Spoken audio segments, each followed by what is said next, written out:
يا رسول الله قلبي لم يزل باسمك يشتاق. آئیے ہم کچھ عرض و معروضات کرنے سے قبل اپنے آقا نامدار، مدینے کے تاجدار، ختم الرسل، مولائے کل ارواحنا فدا جناب محمد الرسول اللہ صلی اللہ علیہ وسلم کی بارگاہ بے کس پناہ میں درود شریف کا نذرانہ نچھاور کر لیں. پڑھی اللہم صلی علی سیدنا و مولانا محمد مبارک وسلم صلاۃ و سلام علیک یا رسول اللہ صلی اللہ تعالی علیہ وسلم. عزیزان مکرم، قرآن پاک میں اللہ تبارک و تعالی نے ایک پوری سورت عورتوں کے نام سے اتاری ہے، جسے ہم سورہ نساء کہتے ہیں. نساء کا مطلب عورتیں ہوا کرتی ہیں. قرآن میں کل ملا کر 114 سورتیں اتاری گئی ہیں، جن میں سے ایک بہت بڑی سورت ہے اور اس سورت کا نام ہے سورہ نساء.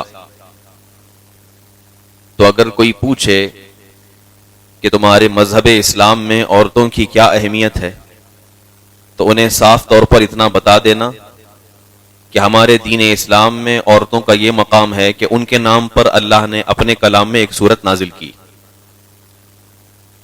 مردوں کے نام سے کوئی سورت نہیں آئی.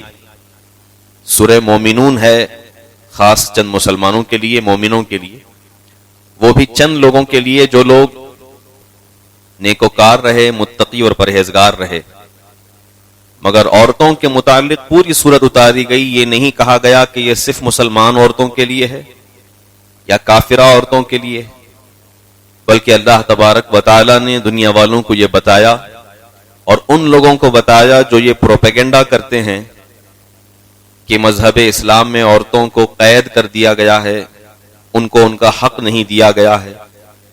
ان کا جواب دیا اللہ رب العزت نے یہ آیت اتار کر، یہ سورت اتار کر کہ تمہارے مذہبوں میں عورتوں کے حقوق نہیں ہوں گے، لیکن مسلمانوں کے یہاں اتنے بڑے حقوق ہیں کہ اگر وہ عورت ماں بن جاتی ہے تو اللہ نے ساری جنت سمیٹ کر اس کے قدموں تلے ڈال دیا.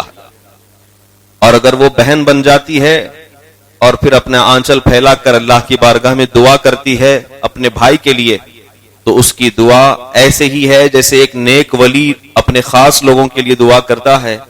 تو جس طرح ایک ولی کی دعا قبول ہوتی ہے، ویسی ہی ایک بہن کی دعا اپنے بھائی کے لیے قبول ہوتی ہے. اور اگر بیٹی ہے تو پھر اس کا مقام کیا ہے؟ اللہ کے رسول فرماتے ہیں کہ بیٹی ہے اور باپ کے لیے دعائیں کرتی ہے، اور نہ بھی کرے، صرف بیٹی کا پیدا ہو جانا یہ اتنی بڑی چیز ہے. میرے آقا فرماتے ہیں جنت میں اس کو داخلہ دیا جائے گا. اور اگر بیوی بن جاتی ہے تب تو پھر میرے آقا نے ارشاد فرمایا اس کا گھر جیسا بھی ہو، اگر یہ شریعت کے مطابق چلتی ہو اور شریعت کے احکام کو فالو کرتی ہو، تو اس کا گھر جو گناہوں کی وجہ سے جہنم قدا اگر بن چکا ہوتا ہے تو اسے وہ جنت کا گہوارہ بناتی ہوئے نظر آتی ہے. عورت کے جو جو مقامات ہیں ان تمام میں اس کی فضیلت بیان کی گئی، چاہے وہ ماں کی شکل میں ہو، کہ بہن کی شکل میں ہو، کہ بیوی کی شکل میں ہو، یا پھر کوئی اور رشتے کی شکل میں ہو جو خونی رشتہ ہے. میں خاص طور پر نبی کریم صلی اللہ علیہ وسلم کا تعلق اپنی والدہ سے کس طرح تھا وہ ذکر کروں گا. نبی کریم صلی اللہ علیہ وسلم کی والدہ ماجدہ حضرت بی بی آمینہ رضی اللہ عنہا، اللہ اکبر، یہ وہ عظیم خاتون ہیں کہ جن کے پیٹ سے سید الانبیاء صلی اللہ علیہ وسلم پیدا ہوئے. آج اگر دنیا میں کسی کو بہت بڑا مقام حاصل ہو جاتا ہے تو لوگ بڑی عزت کی نگاہ سے اسے دیکھتے ہیں، اور ساتھ ہی ساتھ اس کے ماں باپ کو بھی بڑی عزت کی نگاہ سے دیکھتے ہیں کہ کتنے نصیب والے یہ ماں باپ ہوں گے جن کا بیٹا ایسا ہے، جن کی بیٹی ایسی ہے. یقین جانو کائنات میں اس سے زیادہ مبارک ماں باپ کوئی نہیں ہے جو حضور صلی اللہ علیہ وسلم کے ماں باپ ہیں. اتنے زیادہ نصیب والے اور کس کے ماں باپ ہو سکتے ہیں جن کے بیٹے تاجدار انبیاء بن کر پیدا ہوئے. مقام ابوا پر آپ کا مزار پاک ہے. جب وہاں جانا ہوتا ہے تو زائرین بتاتے ہیں مکہ کے قریب ایک جگہ ہے جہاں پر حضرت بی بی آمینہ رضی اللہ عنہا کا مزار ہے. جب وہاں جانا ہوتا ہے تو زائرین اور جو گائیڈ ہیں وہ بتاتے ہیں کہ یہ جو معمولی سی قبر تم دیکھ رہے ہو یہ اس ماں کی قبر ہے جن کا بیٹا سید الانبیاء صلی اللہ علیہ وسلم ہے. یہ اس ماں کی قبر ہے. بعض اختلافات آئے ہیں، لوگ کہتے ہیں کہ حضور صلی اللہ علیہ وسلم کی والدہ اور ان کے والد جو ہے وہ مومن نہیں تھے، معاذ اللہ رب العالمین. اس بارے میں علماء کرام نے تحقیق کے ساتھ یہ بات ثابت کیا ہے کہ نہ صرف حضور کی والدہ بلکہ حضور صلی اللہ علیہ وسلم کے والدین اور ان کے والدین حضرت ابراہیم علیہ السلام تک اور حضرت ابراہیم سے حضرت آدم علیہ السلام تک سارے کے سارے وہ دین حق پر تھے، سب کے سب دین حق پر تھے، موحد تھے، کبھی انہوں نے بت پرستی نہیں کی تھی. حتیٰ کہ عبد المطلب جو آپ کے دادا رہے ہیں، آپ کے اعلان نبوت سے پہلے ہی ان کا انتقال ہوا ہے. ان کی زندگی بھی اگر آپ پڑھیں گے تو آپ کو معلوم ہوگا کہ پوری زندگی کے اندر کبھی بھی انہوں نے بتوں کے سامنے ہاتھ نہیں جوڑا اور نہ ہی کبھی شرک کیا، نہ بت پرستی کی، ہمیشہ اس کے خلاف رہے. اور یہی حال آپ کے والد ماجد حضرت عبداللہ کا بھی رہا اور یہی حال حضرت بی بی آمنہ کا بھی رہا. اور بعض علماء تو یہ کہتے ہیں، کچھ روایتیں ذکر کرتے ہیں کہ اللہ تبارک و تعالیٰ نے آپ کے والدین کو، آپ کی ماں کو ان تمام شرک اور بت پرستی سے تو پاک و صاف رکھا ہی تھا، لیکن پھر بھی کل قیامت کے دن سارے نبی اپنے اپنے امتیوں کے ساتھ جب حاضر ہوں گے تو حضور کے ماں باپ کس کی امت میں کھڑے ہوں گے؟ حضور کے ماں باپ کس کی امت میں کھڑے ہوں گے؟ ان سے پہلے جو نبی آئے وہ حضرت اسماعیل علیہ السلام ہے، تو ممکن ہے ان پر ایمان لانے والے تھے، ان کے ساتھ کھڑے کیے جائیں گے. علماء کرام نے اس کی تشریح بھی کی ہے اور بتایا بھی ہے، اور وہ حدیث پاک کے مضمون کے متعلق ایک چھوٹا سا صحیفہ بھی لکھا گیا ہے، اور خاص طور پر علامہ جلال الدین سیوطی نے ایک مستقل کتاب بھی لکھی کئی سو سال پہلے، جس میں یہ بات بتائی گئی ہے کہ نبی کریم صلی اللہ علیہ وسلم کو اللہ نے خاص یہ فضل عطا فرمایا کہ اے محبوب تم اپنے والدین کو ان کی قبر سے اٹھاؤ اور انہیں کلمہ پڑھا کر مسلمان کرو. امام جلال الدین سیوطی، میں اعلیٰ حضرت کی بات نہیں کر رہا، امام جلال الدین سیوطی وہ ہیں جن کو ہر مسلک کے لوگ مانتے ہیں، جن کو ہر عقیدے کے لوگ مانتے ہیں، دنیا کے سارے مسلمان ان کی تقلید کرتے ہیں. بہت بڑے بزرگ گزرے ہیں، اور وہ ایک بزرگ نہیں، انہوں نے کئی لوگوں کا حوالہ دے کر کے کہا ہے کہ جب عیسیٰ علیہ السلام جو بنی اسرائیل کے ایک نبی ہیں، وہ اگر ٹھوکر مار کر مرے ہوئے مردے کو زندہ کر سکتے ہیں اور اس کا واقعہ قرآن میں آ سکتا ہے، تو تمام انبیاء کے سردار اپنے والدین کو کلمہ کیوں نہیں پڑھا سکتے؟ یقیناً پڑھا سکتے ہیں. نبی کریم صلی اللہ علیہ وسلم نے ان دونوں کو کلمہ بھی پڑھایا، اور کل قیامت کے دن جب سارے امت محمدیہ والے جمع ہوں گے، حضور کی امت جمع ہوگی، اس میں ان کے ماں باپ بھی سامنے کھڑے ہوں گے. نبی کریم صلی اللہ علیہ وسلم کو جب کبھی اپنی والدہ کی یاد آتی، آپ رویا کرتے تھے. ماں کی یاد میں رونا لوگ سمجھتے ہیں کہ یہ کوئی عیب ہے یا کمزور دلی کی بات ہے. کائنات کے سب سے بہادر انسان اور عظیم رسول صلی اللہ علیہ وسلم نے اپنی ماں کے لیے آنسو بہائے ہیں، اور ماں کی قبر پر جانا یہ بھی ثابت ہے رسول پاک صلی اللہ علیہ وسلم کی زندگی سے. ایک مرتبہ آپ گئے ہیں جب فتح مکہ ہوا تھا اور مکہ کافروں کے تسلط سے آزاد ہو گیا تھا، نبی کریم صلی اللہ علیہ وسلم آپ اپنے صحابہ کو ساتھ لے کر کے مقام ابوا پر گئے بھی تھے. اور بعض صحابہ کہتے ہیں ہم نے حضور کی آنکھوں سے آنسو کو بہتے ہوئے دیکھا، اور مرے ہوئے لوگوں پر رونا نہیں چاہیے. ایک صحابی نے عرض کیا یا رسول اللہ آپ روتے کیوں ہیں؟ آپ کی ماں کا انتقال ہوا ہے اور وہ مدفون ہیں، تم پر تو رونا نہیں چاہیے، آپ کیوں رو رہے ہیں؟ نبی کریم صلی اللہ علیہ وسلم نے ارشاد فرمایا یہ محبت کے آنسو ہیں جو چھلک پڑے ہیں. میری ماں سے جو میری محبت ہے، جو تعلق ہے، اس کی بدولت یہ آنسو چھلک پڑے. اور کیوں نہ ہو، کون سا ایسا کائنات کا بیٹا ہے جو اپنی ماں سے محبت نہیں کرتا؟ اور حضور صلی اللہ علیہ وسلم کی والدہ کا وصال تو حضور کے بچپنے میں ہی ہو چکا تھا. نبی کریم صلی اللہ علیہ وسلم کی عمر شریف 6 سال کی تھی، محض 6 سال کی. انہی 6 سال میں آپ کے والد بھی اور پہلے انتقال کر گئے اور ماں بھی انتقال کر گئی. دونوں کا سایہ سر سے اٹھ گیا، لیکن اللہ تبارک و تعالیٰ نے پرورش کا انتظام اوروں کے سپرد کر دیا. وہ ایک الگ بات. مجھے جو چیز ذکر کرنا ہے وہ یہ کہ نبی کریم صلی اللہ علیہ وسلم نے ماں کے متعلق جو مقامات بتائے، اللہ اکبر.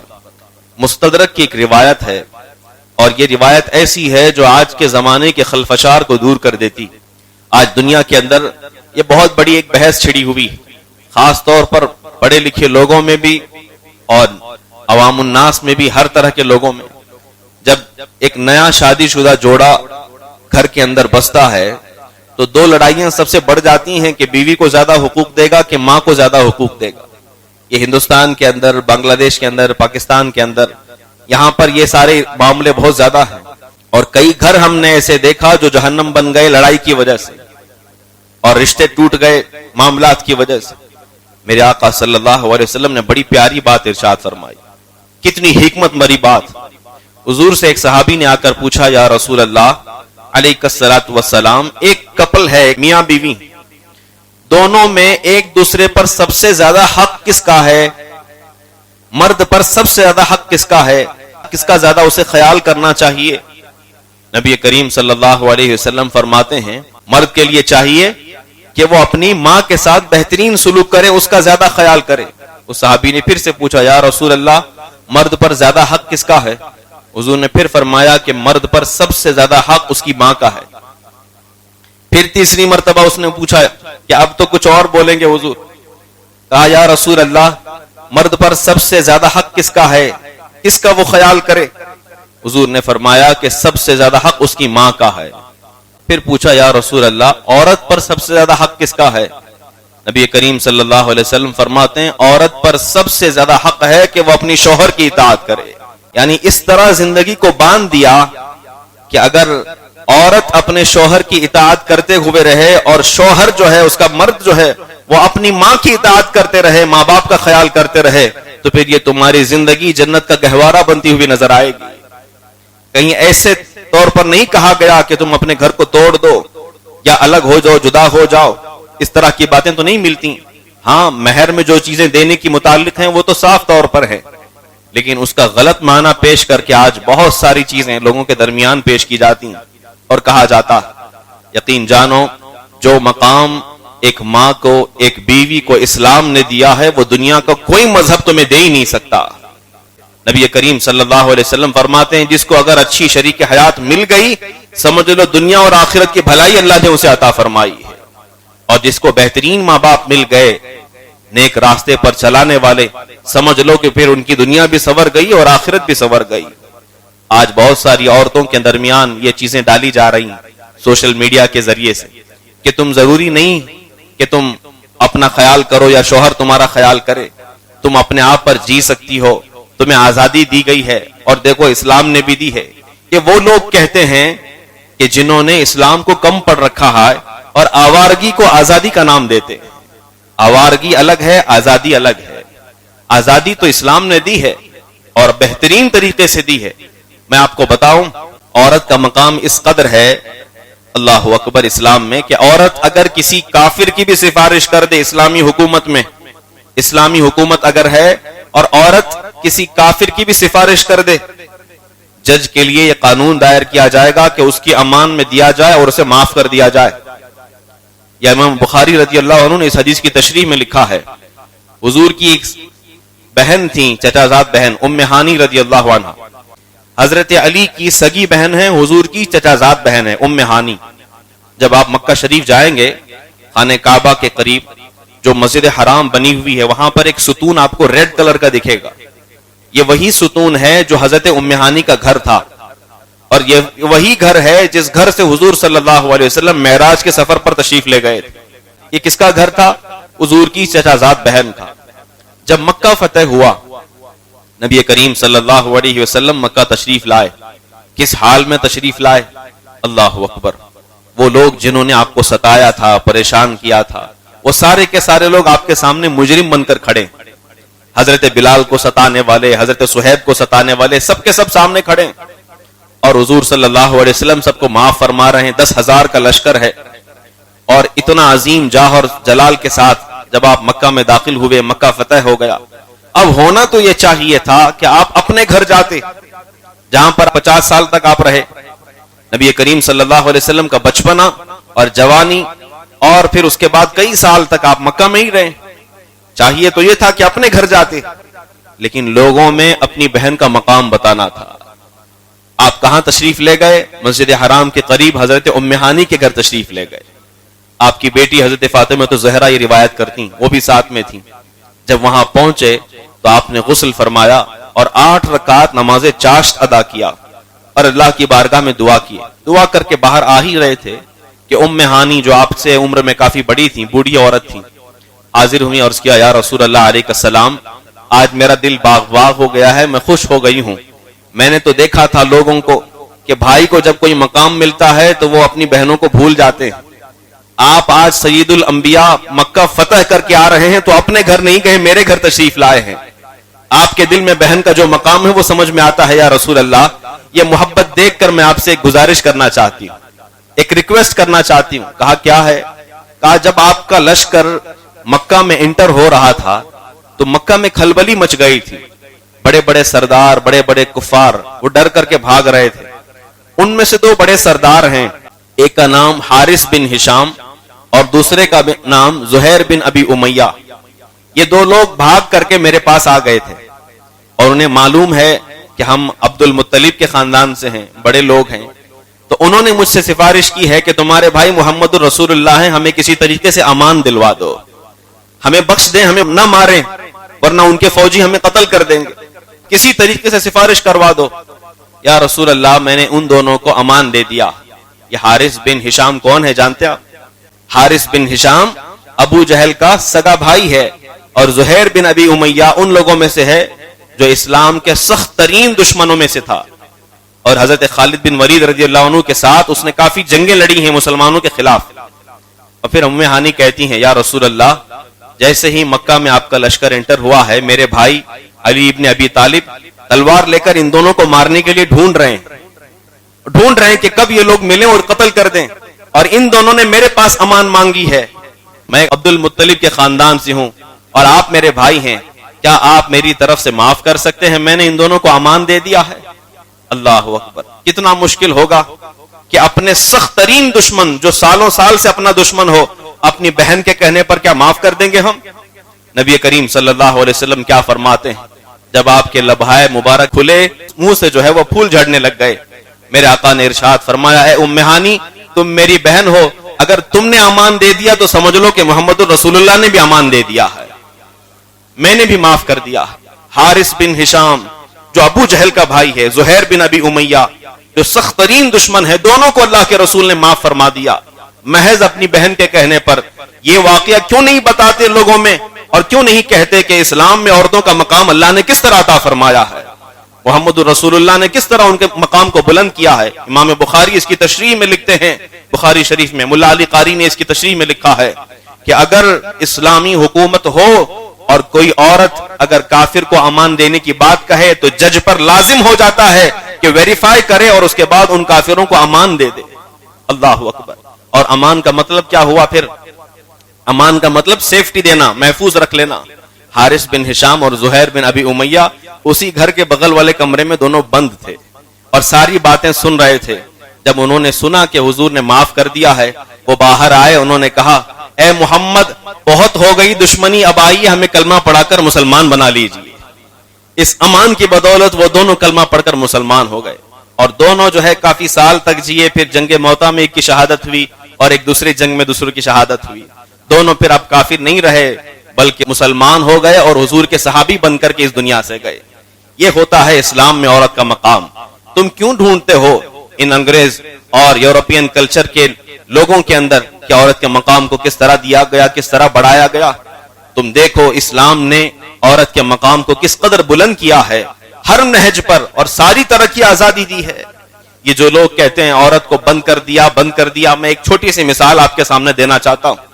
کیا کوئی مذہب ایسا ہے اسلام کے علاوہ کہ اگر اس کا مرد اسے چھوڑ دے، طلاق دے دے یا پھر اس مر جائے، انتقال کر جائے تو وہ عورت کسی اور سے نکاح کر سکتی ہے؟ اس بات کی اجازت سوائے اسلام کے کوئی اور مذہب نہیں دیتا ہے، کوئی اور مذہب نہیں دیتا ہے.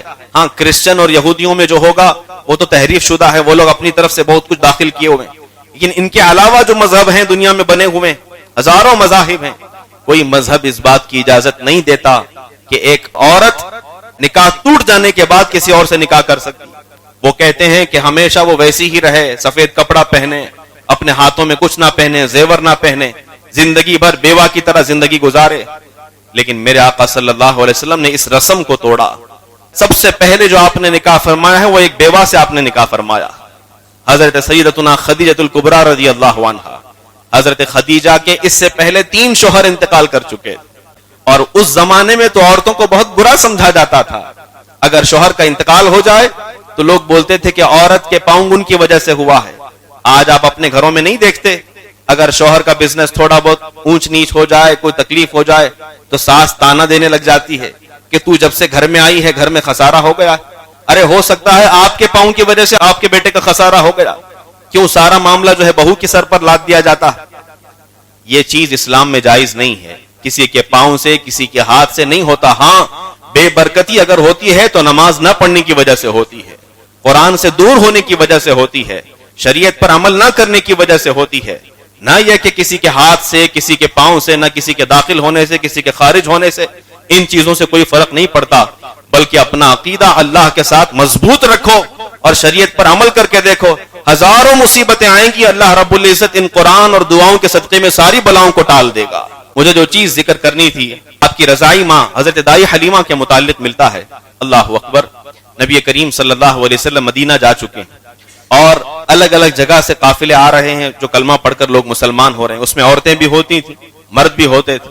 اچانک ایک عورت آئی جس کی عمر بہت زیادہ تھی اور رنگ جو ہے وہ الگ طرح کا تھا، سفید رنگ کی نہیں تھی، اور گاؤں دیہات کی وہ عورت لگتی تھی.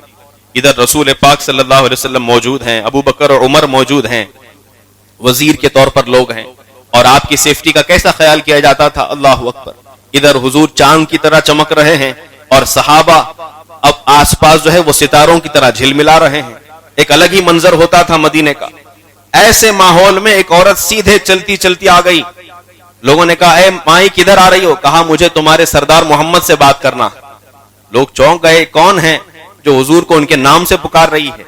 ہم تو کہتے تھے فدا کا امی و ابی یا رسول اللہ، یا ایھا المزمل، اس طرح کے الفاظ القابات انتخاب کرتے. یہ عورت تو سیدھے محمد کہہ رہی ہے.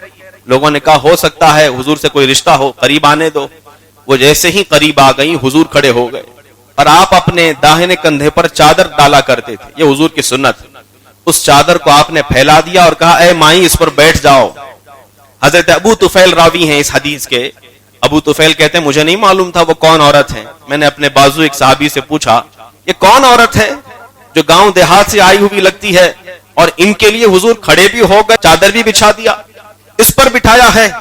تو لوگوں نے کہا اے ابو طفیل کیا نہیں جانتے یہ دائی حلیمہ ہے جو حضور کو بچپنے میں دودھ پلا چکی ہیں. اللہ اکبر. یہ دائی حلیمہ ہے. اللہ کے رسول صلی اللہ علیہ وسلم کو صرف انہوں نے کچھ سال دودھ پلایا ہے. اللہ کے رسول صلی اللہ علیہ وسلم سید الانبیاء ہیں، تمام انبیاء کے سردار ہیں. اس کے باوجود اپنی رضائی ماں کا بھی احترام جانتے ہیں، ان کا احترام کر کے دکھاتے ہیں. آج وہ لوگ جو بڑی جاب لگنے کے بعد، ایک بڑا مقام حاصل کرنے کے بعد ماؤں کی عزتوں کو رون دیا کرتے ہیں، انہیں عقل سے کام لینا چاہیے، انہیں سمجھنا چاہیے آج تم زندگی میں جس مقام پر بھی ہو اپنے ماں کی بدولت ہو. اگر ان کی دل سے آہ نکل جائے تو تمہاری دنیا بھی ختم ہو جائے گی، آخرت بھی فنا ہو جائے گی، کچھ حصہ نہیں ملے گا. وہ لوگ صرف اپنے جاب کے لیے، اپنے بزنس کے لیے اور اپنے آگے آنے والے فیوچر پلانز کے لیے اپنے ماں باپ کا گلا گھونٹ دیتے ہیں اور طرح طرح کی باتیں کر کے تکلیف دے دیا کرتے ہیں.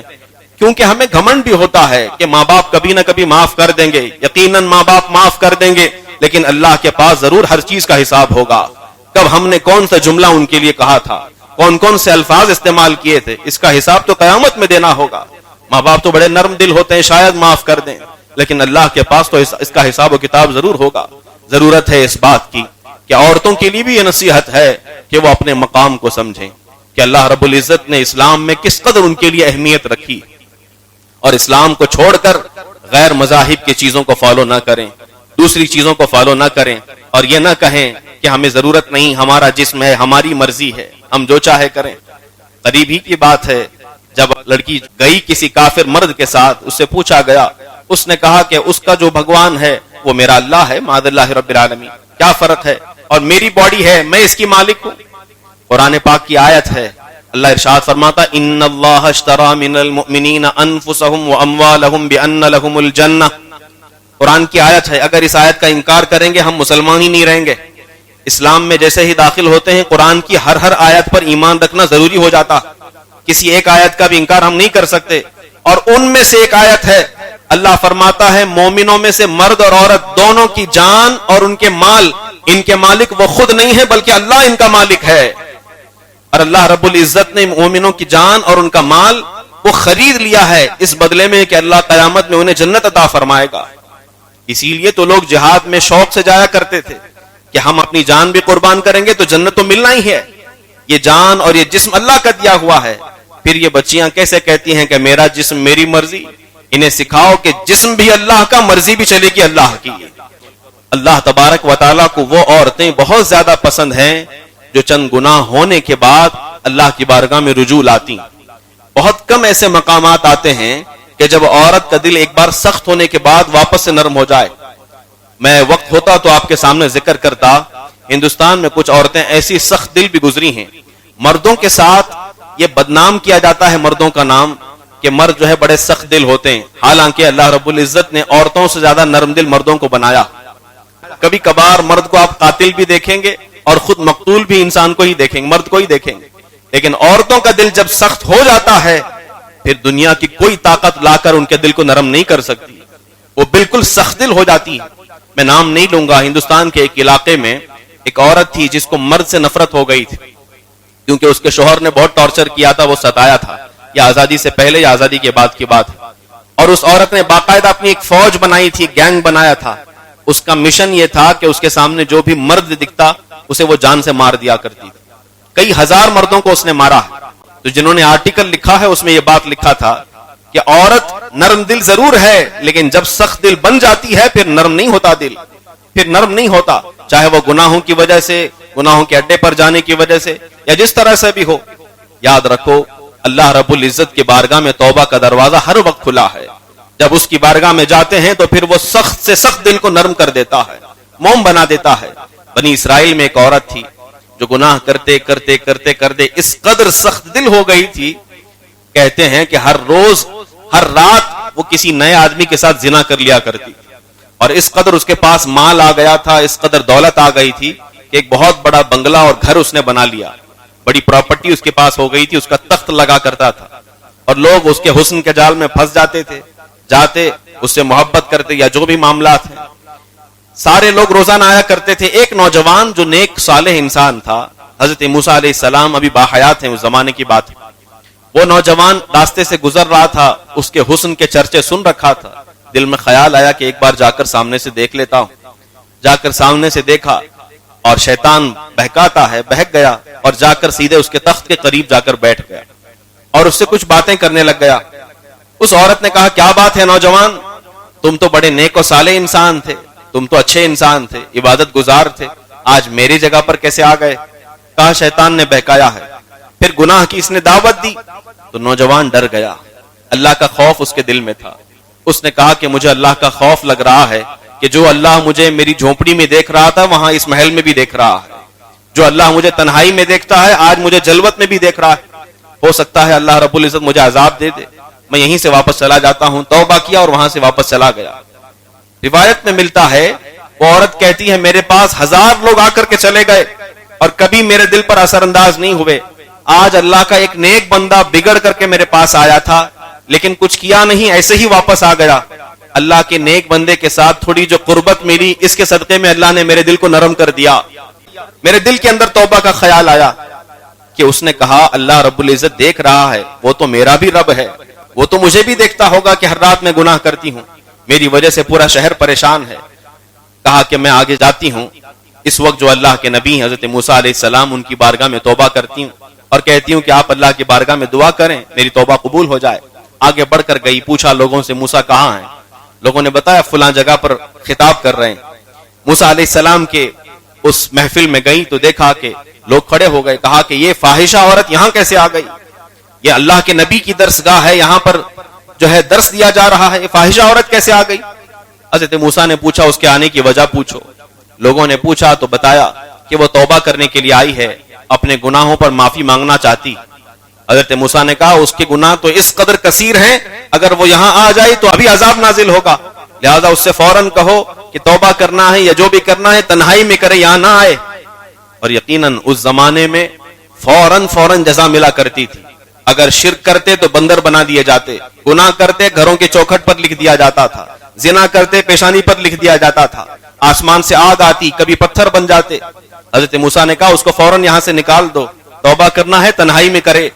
اللہ اکبر، اس کا دل ٹوٹ گیا کہ میں توبہ کرنے کے ارادے سے آئی تھی، لیکن موسیٰ نے بھی اپنی بارگاہ سے دھتکار دیا ہے، کیا اللہ مجھے معاف کرے گا؟